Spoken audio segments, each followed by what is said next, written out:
Bridgeport, Connecticut is the largest city in the state of Connecticut, with a population of 151,599 and a metro population of almost 1 million people in the Bridgeport, Stamford, Danbury metropolitan area.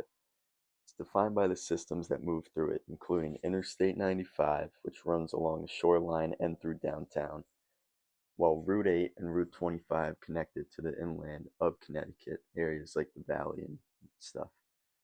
Connecticut Rail is just as important. The Metro-North Railroad, specifically the New Haven line, and the Waterbury line, which branches up to Waterbury, and you could transfer in downtown Bridgeport, and the Northeast Corridor, both stop in Bridgeport, linking the city directly to major hubs across the Northeast.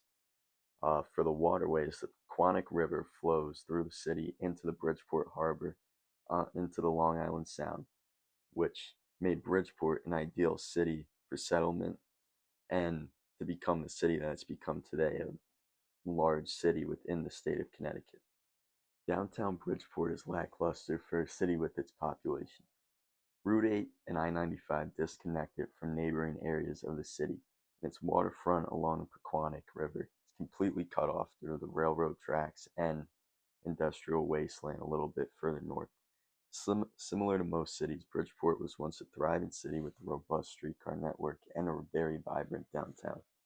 Specifically, one area of downtown bordered by Park Avenue on the west, Fairfield Avenue on the north, and Main Street on the east was completely lost throughout the mid-20th century. Today we'll be looking deeper into what was there, what happened to it, and what remains in that area. You can see the change in density, but also if you view these images, you can see the complete reconfiguration of most roads and the addition of two highways. Here is a Sanborn map showing what this area looked like in the peak of downtown Bridgeport in 1931. And here is a modern overlay. You may ask yourself what happened to these streets and what happened to the buildings on them, and what exactly were the buildings located like along these streets. Here are some of the most notable buildings that were lost and that existed along the streets. To answer the question, what exactly happened here, the answer is urban renewal, specifically the State Street Redevelopment Project, a 52-acre urban renewal project and the construction of two highways within 7 years. The State Street Redevelopment Act, implemented in 1958, was put into place with one goal: basically wipe out State Street, widen Lafayette Street to almost 6 lanes, destroy every single building, and build parking garages, a mall, some street parking lots, and some office buildings. Specifically, State Street, before the project was started, had a lot of row houses that were reminiscent of a New York City, Boston-style brownstone, and it had multiple churches. Here's some photos of State Street and its neighboring areas during the Redevelopment Act, showing brownstones, churches, and more being destroyed.